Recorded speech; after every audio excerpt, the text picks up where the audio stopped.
Hello, everyone. Good afternoon or good morning, depending on where you are, and welcome to today's webinar, Close More Loans by Structuring Winning Deals. Now, we want this to be as informative and as interactive as possible. So if you have questions throughout the webinar, go ahead and use the questions tab, the little function, and we will all go ahead and ask it on your behalf. And we'll have a Q&A at the end also, where we'll continue to answer any questions that you may have. So with that, I will turn it over to today's speakers. Take it away, Greg. Let me get back to where I was supposed to be. At the top where it says previous. Hi, everyone. Thanks for joining us today. I know everyone's super busy, but we think we got some interesting topics to share. My name's Greg Sheldon. I'm the regional manager that covers the Midwest region for LendSure. And with me today, I have Loretta Rohani. She's my counterpart in the Southeast, regional manager that manages that region covering the Southeast territory for us. And we also have Tim Turley on the presentation today. He's our division manager that oversees all the underwriting and operations for the Eastern Division for LendSure. Tim's role here is to keep Loretta and I intact and make sure any mistakes we say here in the presentation gets corrected from the underwriting perspective. But we hope this is very informative today. Just from an agenda standpoint, we're going to cover a brief customer or company history, and we're going to do a summary of some of the loans that we do so you get a feel for generally what type of business LendSure does on a regular basis. We're going to review some creative pricing options that include our interest-only product and how we can finance discount points. We're going to discuss our approach to bank statement loans and rental income that we think can help some of your borrowers qualify for non-QM loans. We're going to talk about in detail how we take a make sense approach to making exceptions to our own guidelines and how we leverage compensating factors to make those exceptions make sense. We're going to finish up with some real life scenarios that will help illustrate all these points. And then we, as Rose mentioned, we're going to leave some time at the end of the presentation to answer any questions that you have. So please use that question function to load in any questions, and we'll make sure to get to those throughout the presentation and certainly at the end. Just one housekeeping note. So you don't have to take notes on all this. There's a lot of information on each of these slides. We are going to provide a PowerPoint or a version of the PowerPoint out to all the attendees, so you'll have a copy of the information that we're sharing today. So no need to try to scribble all this down as we're going through the presentation with you. As I mentioned, kicking off today, just talking a little bit about us. LendSure was founded in 2015. We now do business in 47 states. We're headquartered out of San Diego, California, and we have 4 regional operations set up in Rhode Island, Georgia, Utah, and Missouri.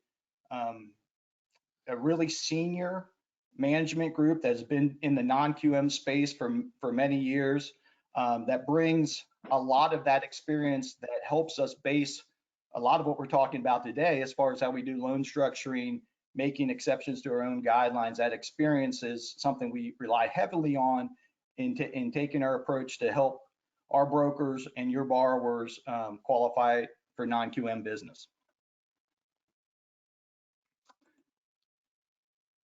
So what is it that we do? You know, I mentioned that we really are focused on doing make sense loans.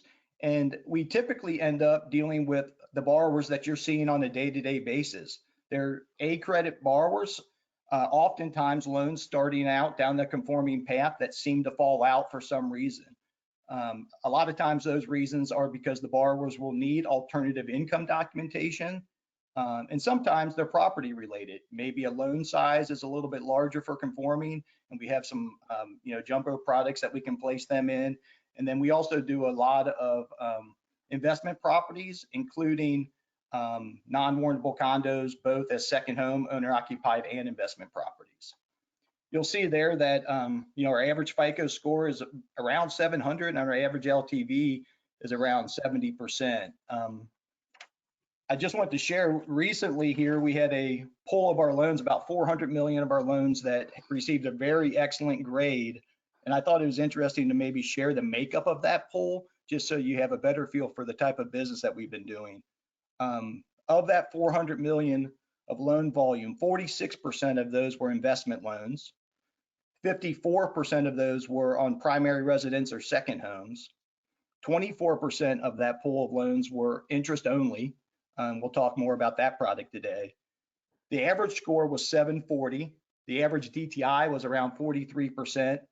And the average loan to value was around 71% in that pool of loans. And to my point earlier, 87% of the loans in that pool had something less than full income documentation. And we're going to spend a lot of time today talking about how we leverage our guidelines to be creative in structuring loans with bank statements and rental income.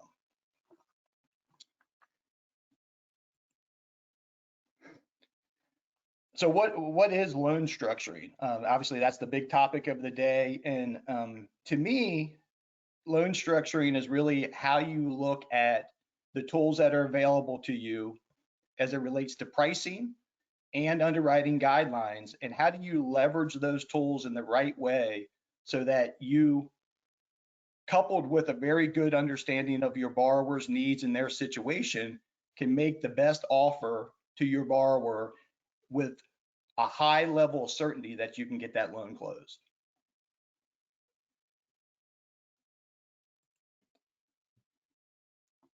So the first topic we want to jump into that's specific to some of the unique pricing tools that we have is how we take a different approach to rate buy down. We actually call it the rate cutter program, and lots of words on this page here, but in a real simple form, essentially the rate cutter is our ability to finance points that allow you to reduce the interest rate that the borrower will be paying without increasing the LTV pricing bucket that that borrower qualifies for. And another way to illustrate that is we essentially will allow your borrower to borrow up to 2% above their qualified LTV. So if you have a borrower that qualifies for 80 LTV, that loan is priced at the 80 LTV, but we will lend another 2% in order to cover discount points so that they could buy that rate down further. And the reason Hey, Greg. borrowers, oh yeah. Hey, sorry, this is Tim. I was just curious, but could they also finance their fee on including discount points in that 2%? Yep. So that 2% can cover all discount points and any broker compensation. The other thing too, they can actually stack their fee on top. Yep, they can stack their fee on top. And if you see down at that last point on this rate cutter page, it kind of illustrates that, at an 80% LTV, we can stack up to 2.5 points. If that, and at that LTV was down to 50, we could stack as high as 4% points. That could be a combination of broker compensation and discount. So it's actually you're stacking 2% in LTV, and whatever 2% in LTV transfer or translates into as far as fees, their fees or discount points could be included. Yep, that's exactly right. It's a little tricky concept to get at first because that 2% is of the appraised value, which translates into a much higher percentage as the points that are of the loan amount. And just to remind everybody, the slide before, it was 80, it goes up to 85%, and there's no MI. So you could essentially get 87% and there's no MI. That's a great point. Yep. Thanks, guys. And we have a question, Brianna, yes, these slides are going to be available to you after the webinar. Don't worry about taking notes or anything. Look for an email from me, Rose Waldy, about an hour after the webinar ends, and that's going to have the slide deck. It's going to have the recording of the webinar and a special little treat from me. Yeah, and I think we illustrated the obvious benefit here is that your borrower's ending up with a lower rate with essentially no money out of their pocket. And what it does often is it certainly helps the affordability all the time. Many times we utilize this to resolve DTI issues. And on investment properties, it always improves the cash flow for your borrowers. Greg, Ulysses wants to know, what's the disadvantage to financing points versus just paying them up front? There's very little disadvantage in my mind. I would say the reality of it for your borrower is they are financing those points. So if they are going to be in the property for a very short period of time, in some cases it may not make sense to finance the points. But if you're going to be in the property any time over 2 or 3 years, you're going to benefit from the savings. And I think this example I have up here will illustrate that. So if I'll just go through this real quick. This is really showing what does it look like on a rate cutter option, and what does it look on a standard option that, when you don't have the ability to finance the points. In both scenarios, you're starting with a $500,000 loan. Your par rate's 7 1/8. But in the rate cutter option, we're looking to buy down that rate with 2 discount points all the way down to 6.125, and we can finance those points in. So essentially, you're taking your $500,000 loan amount up to 510, but this is no money out of the borrower's pocket. But you can see on the standard option, when you don't have the money available to buy down that rate, your rate stays at 7 1/8. Even though your loan amount is a little bit smaller, your payment is $270 higher per month under the standard option versus the rate cutter. And I can't see the bottom of that slide completely, but I believe the annual savings on that is almost It's $3,240 annually, and almost 100,000 over the course of the loan, I believe. Yeah, it's over for the full 30 years, savings of $97,200. Right. So really, the only disadvantage would be that the loan amount was slightly higher. I'm sorry, Loretta, go ahead. I cut you off there.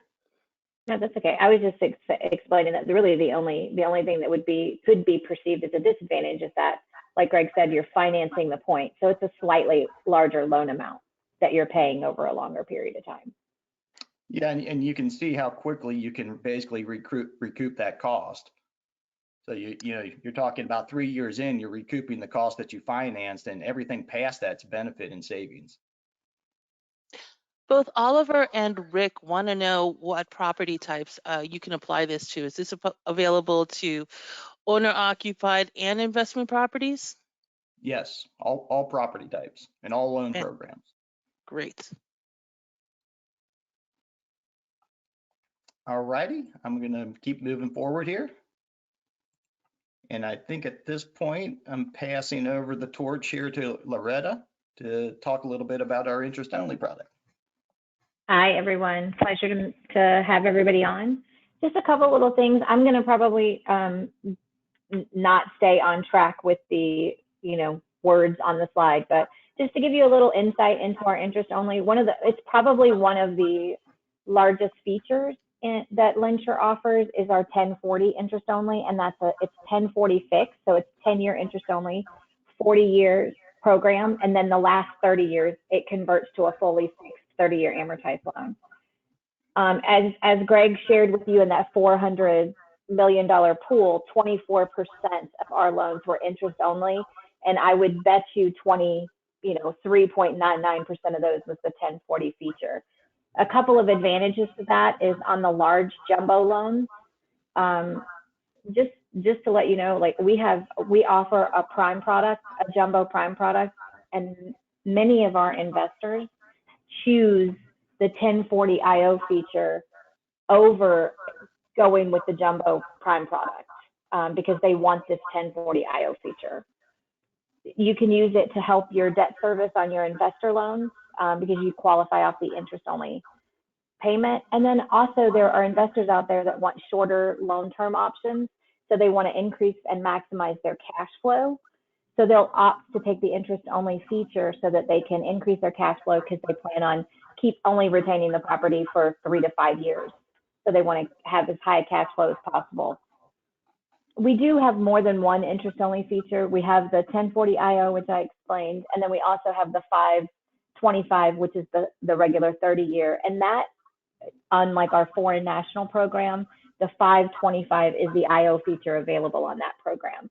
but the interest only is available on almost all of our programs up to, I believe it's 80% LTV. Tim, if you can confirm, I believe we still allow it up to 80% LTV, except on the 4 National, which is 75.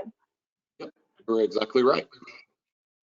Hey, Loretta, I don't know if you see this in your region, but I see this quite a bit that folks are combining the interest only option along with the rate cutter. So they're stacking those discount points, getting a lower start rate, and then also applying the interest only and increasing affordability tremendously, especially on the larger loans. Yes, especially on your larger loans, and especially on investors who want to really maximize cash flow on an investment on a property. You're exactly right. Interest only using the DSCR. This is kind of going to give you a sample. It's basically what I was just explaining. It's using the loan sample of an $879,000 purchase price. You can see the loan amount. If you financed it at 65% LTV and you did your 30-year fixed, you can see that your qualifying payment is $48.15 and your rent is $48.86. So you're returning a DSCR of 101. And this really speaks to the investors on how you can show your investor clients how they can maximize their cash flow. So if you look in the green column, this is the DSCR with the IO feature. So it's the same details all the way down. The interest rate is slightly higher because there's a rate adjustment going from a fixed 30-year to the IO feature. But you'll notice that the actual qualifying payment is $44.54 and the rent is $48.86. So now the DSCR, the cash flow return, is 110. And what Greg was just referring to is doing the magic of combining both of these products. You're taking the DSCR and you're putting the rate cutter and the IO feature. So your rate to your consumer is actually 5.875 because you bought the rate down, and then you applied the IO feature, and now your payment is $39.29. So you've increased your cash flow to 125 to 1.25. So that's really maximizing the cash to your investor's pocket. So Loretta, are you saying that on the DSCR program, if I utilize IO, my rents only have to cover the IO payment to qualify? That's correct. It's IOTA. So it's the interest only, taxes, and insurance, and if there's any HOA. That's absolutely correct. That's awesome. That helps a lot too with a raising rate environment. It does, and with the increase in the housing prices. So investors are having to pay a little bit more for investment properties now. Awesome. You want me to click forward? Yes, please. I'm going to also cover the bank statement program with everyone. So Greg, if you can skip forward. One of the major differences, if you've done non-QM business, you know bank statements is a big portion of our business. Again, we'll point back to what Greg was stating in the pool, that 87% of those were less than full doc in that 400 million. The bank statements is a big part of the non-QM environment, and there's a couple of things that separate LendSure from our competitors. We all offer the 12 and 24-month bank statement program. LendSure has another program that's a 2-month bank statement program with a 12-month P&L. And then we're going to dive into a little bit of the differences, the way we look at bank statements versus the way our competitors look at bank statements. You can go forward. And this slide basically sums it up. The biggest difference that LendSure, where we separate ourselves from our competitors, is how we look at the expense ratio. Most of our counterparts in the non-QM space apply flat expense factors. I'm sure you guys have dealt with that. It's 50% and in some cases 75%, and it's all or nothing. That's the expense factor. That's period. It doesn't matter. That is not how LendSure looks at bank statements. The borrower is going to give us a self-employed questionnaire because their business is unique to them and their expenses is unique to their business. No two businesses are the same. So we're going to take what the borrower is telling us what does it cost to run your business, and we're going to look at those expenses compared to what they are depositing into their account. And an example of that, which I think might be on the next slide, is if a borrower is a web designer that works from home versus a borrower that runs a restaurant. Those two borrowers do not have the same expense factor. So we're going to look at the web designer who works from home, and we're going to calculate his expense factor different than what we would calculate the expense factor for the restaurant. So the web designer might wind up with an expense factor as low as 10%, because that's our lowest. And I have Tim on here to keep me honest. We'll go as low as 10%. Well, this scenario that's up there, Loretta, is an actual loan we just did. Oh, perfect. That fell out from a competitor. So, I mean, you can probably just run down this and this is a great example, because I remember this loan and it fell out from one of our competitors because they used a 50% expense factor and the debt ratio was over. So this is a great example. Okay, so here's a perfect example of what this is actually a graphic designer. I had a web designer, same principle.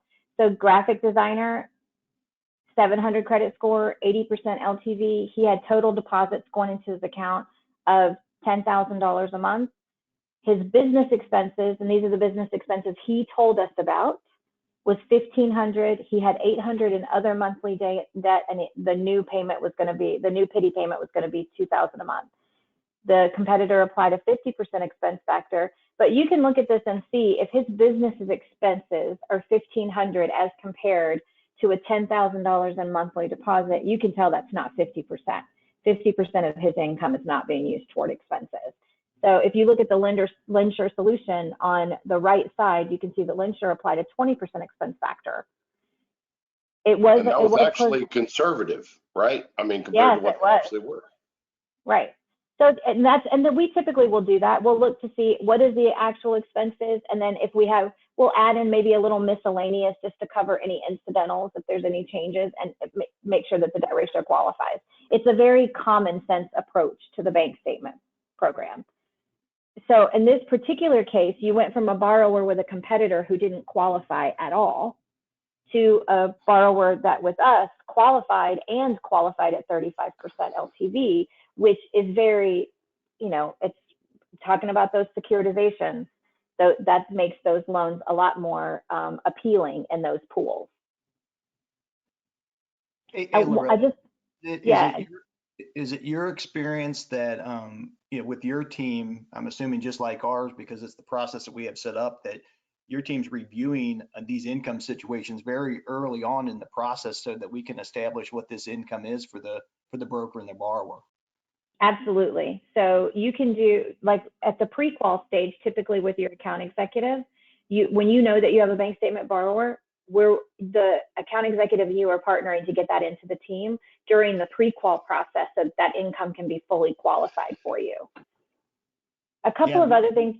We've used it in our team sometimes even to do a pre-qual on a TBD, and we've discovered that the borrower could actually go buy a larger home if they so desire, because of how we calculated the income that was more accurate, to the picture of how they were actually earning money. Absolutely. And there's a couple of other things to keep in mind about LendSure as well that's a little bit different. One is we will use business or personal. We'll use 100% of personal bank statements if the borrower also has a business account. They just provide us 3 months worth of their business account, and then we'll use 100% of their deposits into their personal account. A borrower, when they're using business account, does not have to be the sole owner of the company. I've done them where the borrower is 28% of the owner of the business. We also will allow you to use multiple bank statements to qualify the loan. So what that means is if you have a borrower that operates more than one business, and I can give you an example, we had a borrower that we just closed that had 4 pizzerias. Each of those pizzerias operated their own business account, and we were able to use that business account to qualify. The borrower was purchasing a $2.5 million home, and we were able to use all 4 of those sets of business bank statements to qualify his loan. So those are just a few of the differences between us and our competitors. Loretta, Wendy wants to know, we analyze the bank statements to determine the expense factor, or do we accept a written statement from their CPA or tax preparer regarding their expense ratio? So what we use, Wendy, is we have a self-employment questionnaire that we have the borrower. It's like a 2-page little questionnaire. It has about 8 questions on it. And we ask the borrower to give us a little color and a little detail around the type of business that they operate. And then we take that self-employed questionnaire and we'll compare it to looking at the withdrawals and the cash flow going out of the account, and we'll arrive at an expense factor. So we don't need anything from the CPA or the accountant. We just need something from the borrower, and we'll use that in conjunction with the bank statement. And Brianna wants to know, are all these loan programs we are reviewing only for the borrower, individual, versus borrower that may operate as an LLC/S Corp, especially in the investment property world? Nope, we will absolutely offer the bank statement program to, if the borrower would like to close the loan in their LLC or their S Corp, they are available to do so. Is this available for owner-occupied properties in New York? Kevin wants to know. Unfortunately, we are not licensed in New York for owner-occupied, so currently we do business purpose only in New York, but we are in the process of getting licensed there. It's anybody that knows about New York knows it's a pretty arduous process. I have a couple of different people asking about how long the person has to be self-employed. I've got one person that's saying, does it have to be 2 years? Another person asking, what if they're self-employed for 11 months? Is that okay? So there's no right or wrong answer to that. The guidelines are going to tell you that you need to be 2 years self-employed. However, we do take a common sense approach to it, and I'll give you an example of that. An example of that is a commissioned borrower who was commissioned as a pest control. He worked for a pest control company for 13 years, and 13 months ago, he decided to branch out on his own. And we are able to show that his income has remained consistent and current with what he was either more consistent or more than what he was previously earning, and we can tell the story. And then the borrower's profile is going to let us know whether or not that borrower makes good decisions for themselves, right? So if they have good credit score, they maintain all their debt and obligations. Borrowers that typically move into becoming self-employed have thought that process through and planned for that process. So we take a common sense approach to it. So it's not a hard stop for us if a borrower has not been self-employed for 2 years. Yeah, and Loretta, that one of the examples I know we have later in the presentation is a loan that we close in our team that illustrates somebody that was only about a year as an insurance agent coming off of owning a restaurant for a dozen years that I can share a little later too. That's awesome. Yeah, and we do this quite frequently. We'll have, and that's the other thing, that hearkening back to the interest only feature, if I could. Sometimes the reason why a borrower is kind of moving into the non-QM space is because it's not going to be a long-term solution. Maybe it's just until they get 2 or 3 years under their belt being self-employed. Maybe they've only been self-employed for 18 months and they want to buy a new home, and they're going to seek financing solutions until their business starts reporting sufficient income on their tax returns to be able to get more conventional lending. So that interest only feature is another good opportunity. If you know what your borrower's exit strategy is, it helps you to help us figure out what's the best structuring for that borrower.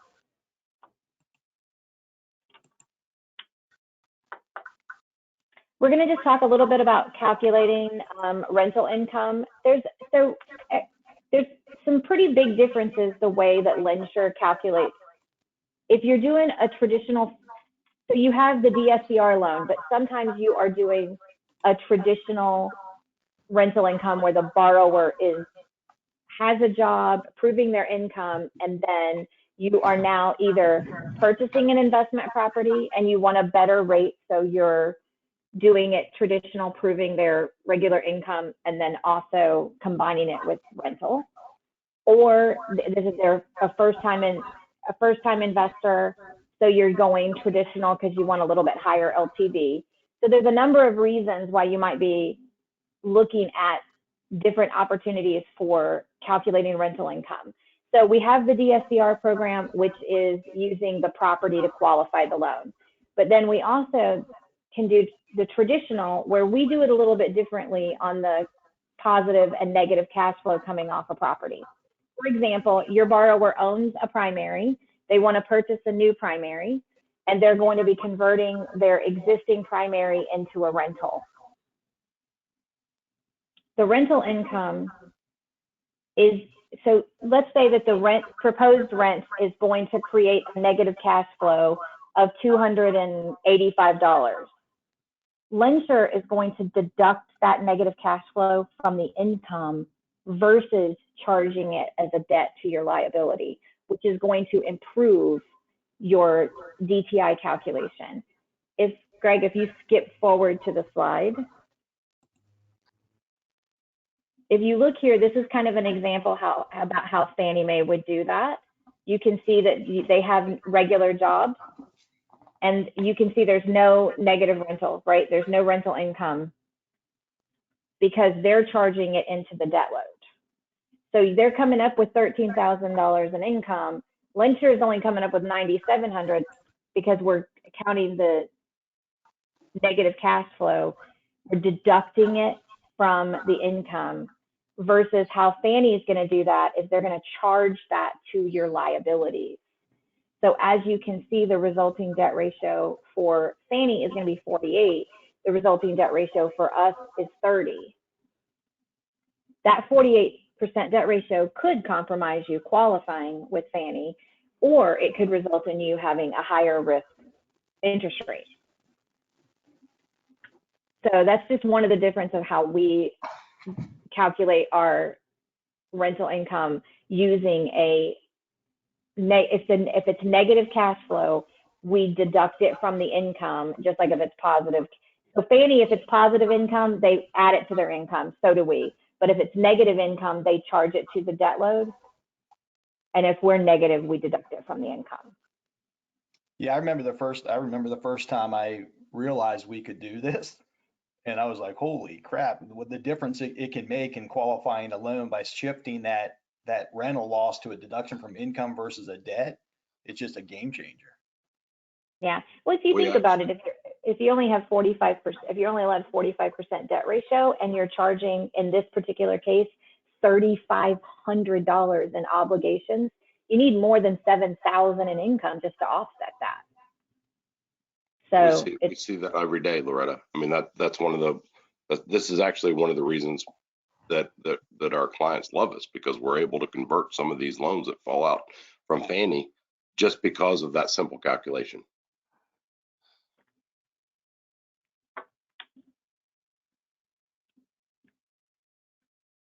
All right, Tim, I'm going to toss this back over. Yeah, this is the part where they let the underwriter guy speak. Yes, it is. So the main thing that I'm going to talk about today is our approach to lending, and it truly is a common sense approach. There's a bunch of information on the screen right now that, quite frankly, as we've said all along, you guys are going to get all these slides, so I'm not going to read them to you. But we use an acronym of a stool, and they say that a stool has 4 legs, and we base our lending decisions on the 4 legs of the stool. And those legs are income, credit, collateral, and assets. And the way we look at a loan is, if you pictured a stool with 4 legs and one of the legs was missing, the stool would still stand. And so that speaks to compensating factors. So if we've got a borrower, for instance, with good income, good assets, and good collateral, but maybe their credit's a little light, we think that that's still going to be a good borrower. We think that we will still lend to someone because the other 2 or 3 legs of the stool are very strong. And that's how seriously we look when we make a loan. It was said to me the other day that somebody told me I wasn't a good underwriter. I'm more of a risk person. And that's how we look at loans. we want to take a loan and say, will the borrower pay us? That's the first question. And if we think the borrower will pay us, then we want to figure out a way to make that loan. Our guidelines are just that. They're guidelines. They're not the rules. So we make exceptions to our guidelines each and every day. If we look at someone who's maybe they're light on assets, but they've got excellent income, excellent credit, a great house, then maybe we'll allow gift funds where our guidelines say we won't. I did one actually for Greg just yesterday, where he came back and was asking for gift funds, and we agreed to move forward because the other three aspects of that borrower were very strong. So we don't just go by our guidelines. We don't just look and say, okay, it's all black and white, because it's not. We're going to look at each loan individually. We're going to look at all four aspects of this borrower, and we're going to decide if we think they can pay us and if they will pay us. And then we're going to gauge that risk and make a decision. We're not just going to. Did I hear you say the other day in the meeting, what was the percentage of our loans that have at least one exception? Was it 30? It's greater than 50. Oh, greater than 50. Wow. Okay. And it's actually quite higher than that, Greg. And it speaks that the thing that proves our point is not necessarily the percentage that have exceptions, but our delinquency. If you go back to 2017 when we started securitizing, and you look at our delinquency has outperformed everyone virtually in the industry. We have a very low delinquency percentage because of our make sense approach to lending. We're not just looking at someone who fits the box. There are occasions when somebody fits in the box perfect and they're not a good credit risk. But more often than not, people don't fit in the box.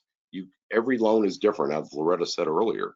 And we have found time and time again that when we look at the loan as a whole and we truly take this four-pronged approach to how we lend, that our delinquency continues to outperform, as far as, I guess I should say, our non-delinquency outperforms the industry.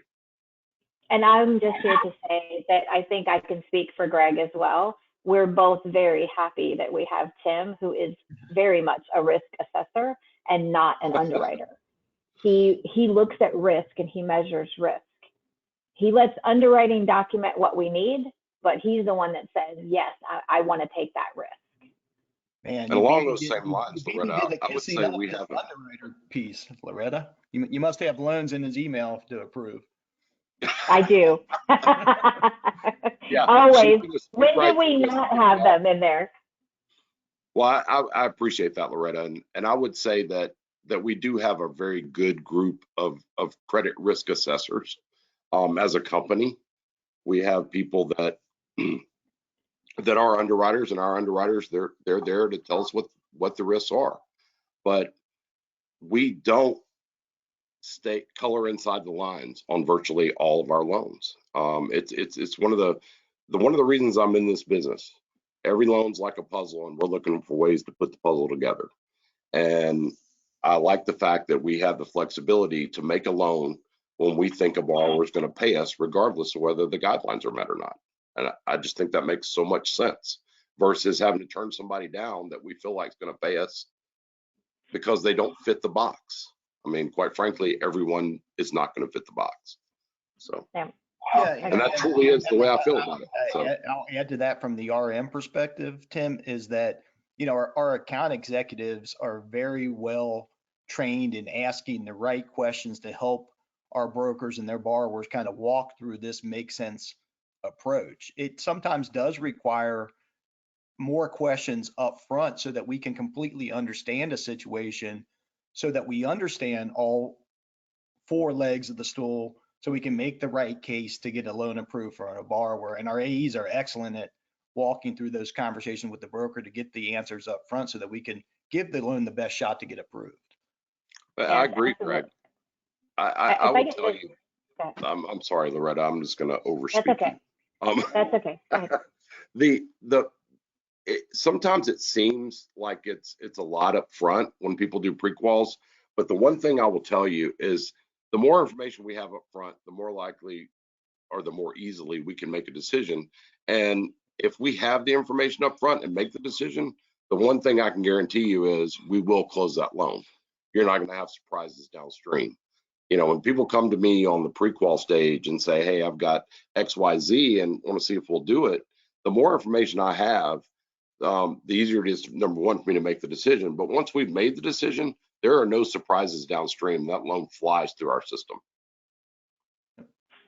Yeah, I was just going to add one point to what Greg was mentioning and Tim about the borrower. Each borrower's situation is unique, and there are a lot of probing questions sometimes when you have a borrower that we will help you. And that, speaking to that tenure and that experience of the account executive, and they'll pull Greg and I in, or even an ops manager or team member, if we need to conduct a borrower interview with you and your borrower to help understand the borrower situation, especially in my experience, I have a lot of borrowers that are a lot of asset-based loans, and they have a lot of revenue streams.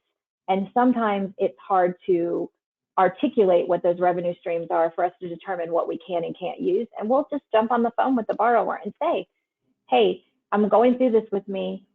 Walk me through it and talk to me about your different revenue streams and how those come about and where they come from and how we can document it. And we do that. I mean, Tim, you've been involved in that with me as well, where we, even with the investor, we've conducted a borrower interview, and we've presented that interview with the income documentation that we're trying to provide to the investor to be able to say, this is especially on our larger loans, that here's how it, when we lay it all out for them, because we were able to do the borrower interview with the loan officer.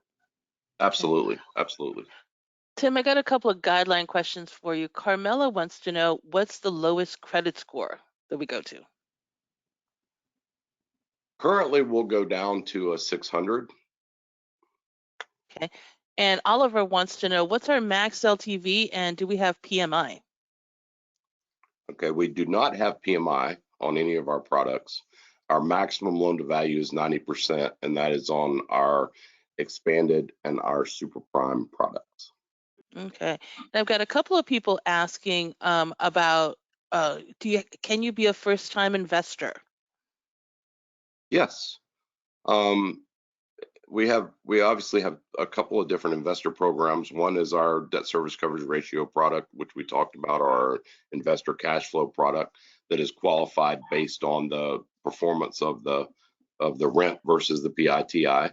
And then we all, in our expanded product line, we have the ability for you to do a bank statement or a full doc loan that is a non-owner property.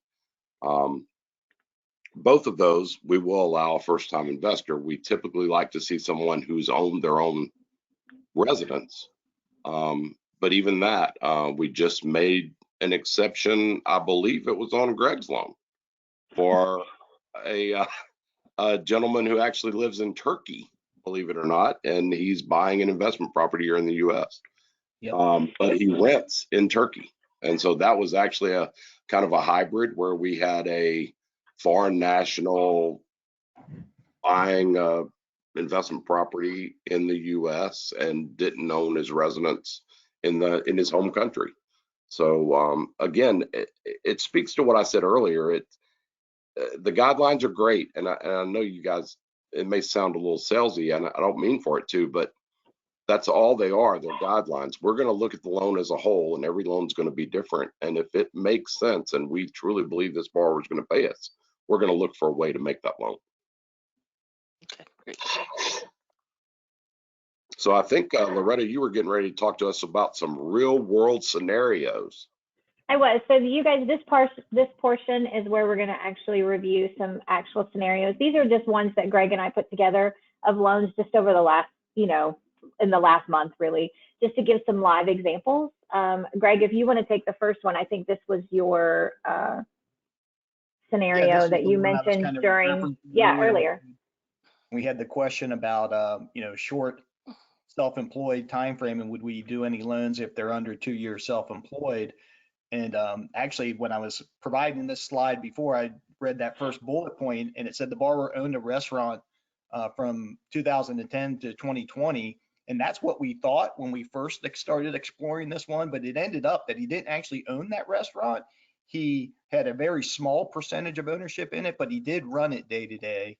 And COVID hit, that restaurant was struggling, and he decided, I'm shifting careers. He went away from the restaurant business, took 2 months and went and got his insurance and financial planning license and launched the business in February of 2021 as a financial planner. He was very successful in his financial planning business. He made about $197,000 in that first year, had great credit, 800 score, 0 times 30 on the mortgage, paid all his credit as agreed, and he was looking to refinance his home to pay off all of his consumer debt and cash it out for about 100 grand of home improvements. And we reviewed a few things on this file. We took a look at his previous income at that restaurant business. He's making about 100 grand running the restaurant. We looked at what he made in that first year as a self-employed borrower, looked at an LTV that was at 60% and realized that we really only needed about 90 grand of income for this guy to debt ratio at 45% or below. And we made that exception. So here's a guy that was, at the time, he was just over a year self-employed, and we lent him $400,000 to refinance his mortgage, pay off all of his consumer debt, and cash out $100,000 for home improvements. And Greg, this guy wasn't just newly self-employed. He was newly self-employed in a totally different industry. Yeah. And like I said, when we thought at first, when we started exploring, we thought he was a restaurant owner, found out he wasn't, but still thought the loan made sense.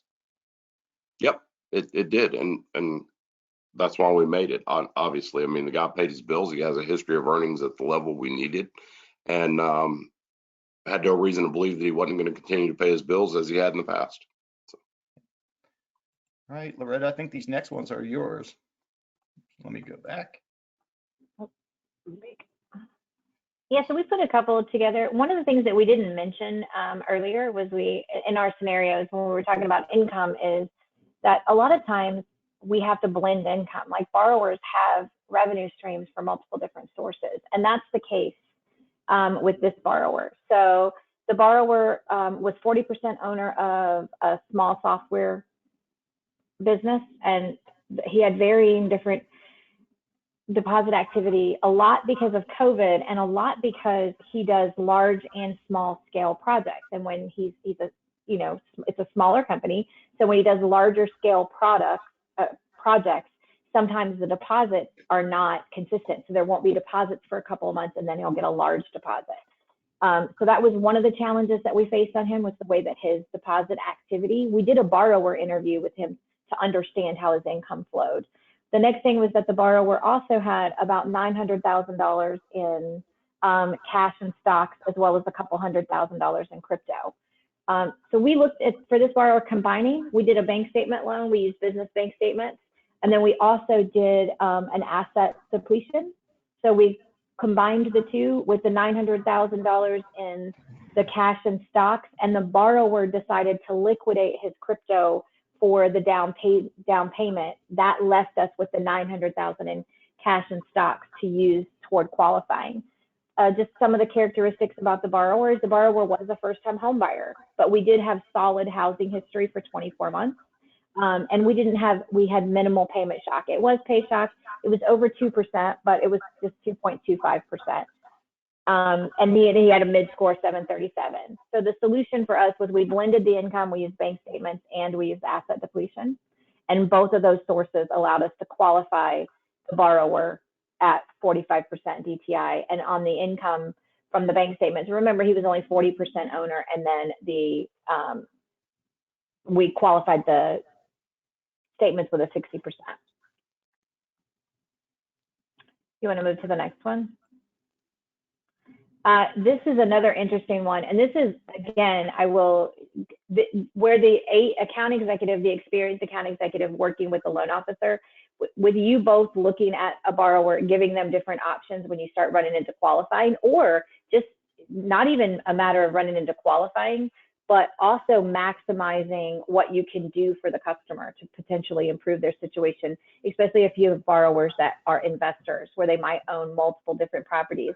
They might only come to you looking to refinance or do something with one property, but you may be able to offer that borrower multi-loan solutions that will really help increase their cash flow. In this particular loan scenario, it was a borrower that had purchased a property using a hard money loan, and they needed to get refinanced to pay off that hard money loan, but it was 85% LTV. They were self-employed. There were some limitations that wouldn't let us get to 85% LTV, but they owned investment property. And when we looked at their REO schedule, we could see that they had some equity in those REO properties. And so we were able to take one that had a good equity position, and we were able to refinance that one and do a cash out. And we were able to put them on the 1040 IO. So again, we're combining many different structures that we talked about during the course of this presentation. We were able to combine that with the 1040 interest only, pay off a couple of debts, and get him cash. And what did that do? That actually increased he didn't have any increase in his cash flow or any decrease in his cash flow on the investment property. In fact, it improved it just a little bit. We paid off debt, and we were able to refinance pay off that private money. And we did it at an 80% LTV, which also improved the pricing on the 80% on that primary as well. So we got him better pricing at a lower LTV. We refinanced his investment property and did not put him in a worse position, paid off some debt, and then we were able to qualify the loan at a 50% debt ratio.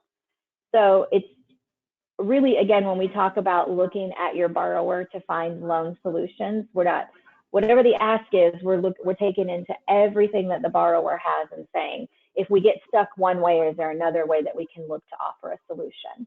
And so another way to do that is by looking at multiple loans for the same borrower. And this is a great example, Loretta, of getting as much information as you can, because there may be other options out there that are actually a better fit for the borrower. Yeah, that borrower was actually really happy because I think his cash flow increased to about $103 a month on his investment property. So he actually got more. Awesome. He got better cash flow on that as well. Hey, Tim, were you gonna jump through this slide? I think those were the scenarios, and then we wanted to kind of just share a broader view of the programs that are out there. Yeah, I'll just briefly touch on these if you like. Obviously, we've talked about a few of our options that can help borrowers, but we do a lot of different things. And here's some examples.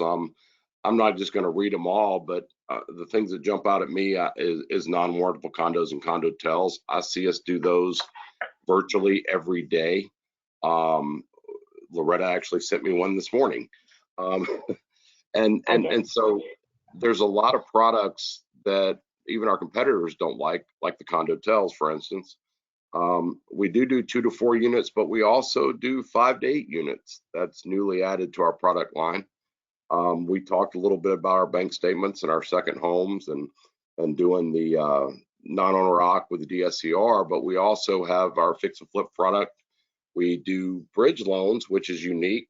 For some reason, I thought we were going to give an example of a bridge, but maybe not. But a bridge loan is where a borrower is buying a new home, and we allow them to take out a loan on their existing property to use towards the purchase of their new property.